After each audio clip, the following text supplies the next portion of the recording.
हर इंसान के लाइफ में एक ऐसा मोमेंट आता है जो सब कुछ चेंज कर देता है। शायद आज की ये चर्चा वही मोमेंट हो। Welcome to Bigpedia. आज हम बात करने वाले हैं सोनके अहेरन्स की किताब how to take smart notes के बारे में, जहां आपको मिलेगा simple explanation, real life insights और पावरफुल आइडियाज जो आपकी सोच बदल सकते हैं। चलिए एक ऐसी प्रॉब्लम से शुरुआत करते हैं जिससे हम सभी गुजरते हैं। कभी ऐसा हुआ है आपके साथ कि आप कोई किताब पढ़ रहे हैं, उसमें कुछ ब्रिलियंट लाइंस को हाईलाइट करते हैं और जब कुछ महीनों बाद उन नोट्स को देखते हैं तो बस एक ही सवाल मन में आता है, मैंने आखिर ये हाईलाइट किया ही क्यों था। और जानते हैं, यही हम सब की कहानी है। हमारे नोट्स अक्सर बस विचारों का कब्रिस्तान बनकर रह जाते हैं, एक ऐसी जगह जहां हम अपने बेस्ट आइडियाज को दफना देते हैं और उन्हें कभी दोबारा देखते तक नहीं। धीरे धीरे वो अनमोल आइडियाज अपनी वैल्यू खो देते हैं। इस प्रॉब्लम की जड़ पता है कहाँ है? एक बहुत बड़ी गलतफहमी में। हम सबको लगता है कि लिखना तब शुरू होता है जब हम सोचना पूरा कर लेते हैं, जबकि सच इसके बिल्कुल उल्टा है। असलियत में लिखना ही सोचने का सबसे पावरफुल तरीका है। राइटिंग वो मीडियम है जिसके अंदर थिंकिंग होती है। और इस आइडिया की पावर को अगर किसी ने सबसे बेहतर समझा तो वो थे जर्मन सोशियोलॉजिस्ट निकोलास लुमोन।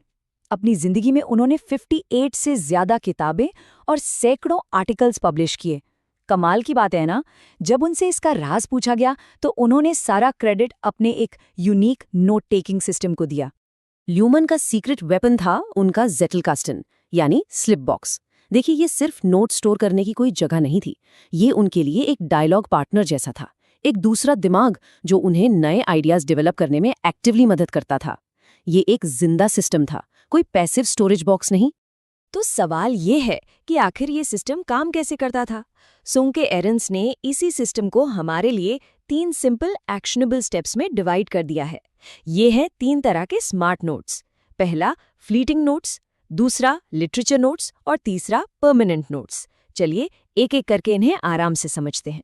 तो सबसे पहले आते हैं फ्लीटिंग नोट्स। इन्हें आप अपने दिमाग के पोस्ट-इट नोट्स की तरह समझ सकते हैं। जब भी कहीं भी कोई आइडिया दिमाग में आए, चलते फिरते या कुछ देखते हुए, उसे फौरन कहीं लिख लें।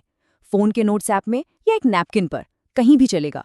इनका बस एक ही काम है, आइडिया को पकड़ना ताकि उसे बाद में प्रोसेस किया जा सके। दूसरा स्टेप है लिटरेचर नोट्स। जब आप कुछ पढ़ या सुन रहे हों तो आदत डालिए कि कोट्स को सीधा कॉपी ना करें, उसके मेन आइडिया को अपने शब्दों में लिखें। ऐसा करने से आप उस कॉन्सेप्ट को सिर्फ कलेक्ट नहीं करते बल्कि उसे सच में समझते हैं। और हाँ, बेहतर होगा कि सेलेक्टिव बने, सिर्फ वही लिखें जो आगे काम आ सकता है। और सोर्स नोट करना तो कभी ना भूलें। और अब आते हैं इस सिस्टम के दिल पर, परमानेंट नोट्स। ये फ्लीटिंग और लिटरेचर नोट्स को प्रोसेस करके बनाए जाते हैं। इसके कुछ रूल्स हैं। हर नोट में सिर्फ एक आइडिया होना चाहिए। उसे इतना साफ लिखें जैसे आप किसी और को समझा रहे हैं, क्योंकि अक्सर वो कोई और कुछ महीनों बाद आप खुद ही होंगे। और सबसे इम्पोर्टेंट, इस नोट को अपने दूसरे रिलेटेड नोट से लिंक करें। ठीक है, यहाँ तक तो स्टेप्स क्लियर हो गए, लेकिन अब आती है इस सिस्टम की सबसे जरूरी बात, एक ऐसी सोच जो सब कुछ बदल देती है। देखिए, पुराना तरीका क्या था? हम सोचते थे इस नोट को मैं किस टॉपिक के फोल्डर में डालूं, लेकिन स्मार्ट नोट्स का सिस्टम एक बिल्कुल नया सवाल पूछता है, मैं किस कॉन्टेक्स्ट में चाहूंगा कि ये आइडिया मुझे दोबारा मिले। मतलब हमें एक लाइब्रेरियन की तरह नहीं, एक राइटर की तरह सोचना है। सोनके अहेरन्स लिखते हैं कि लुहमान ने इस तरह सोचना शुरू किया कि कैसे एक ही आइडिया अलग अलग प्रोजेक्ट्स और कॉन्टेक्स्ट में काम आ सकता है।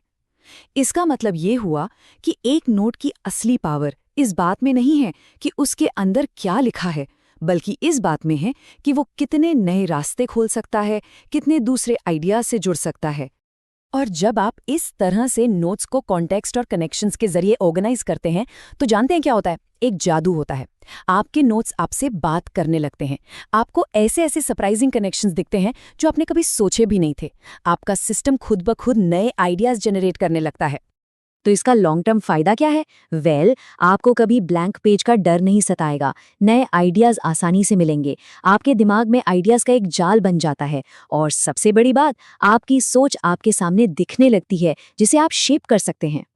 तो इस पूरी चर्चा को अगर 3 मुख्य बातों में समेटें तो वो हैं, पहला, सोचने के लिए लिखिए, सिर्फ लिखने के लिए नहीं। दूसरा, अपने नोट्स को टॉपिक से नहीं, कॉन्टेक्स्ट से ऑर्गेनाइज करिए। और तीसरा, सबसे ज़रूरी, अपने नोट्स को आपस में कनेक्ट करना सीखिए। तो आखिर प्रैक्टिकल पहला कदम क्या हो सकता है? बहुत सिंपल।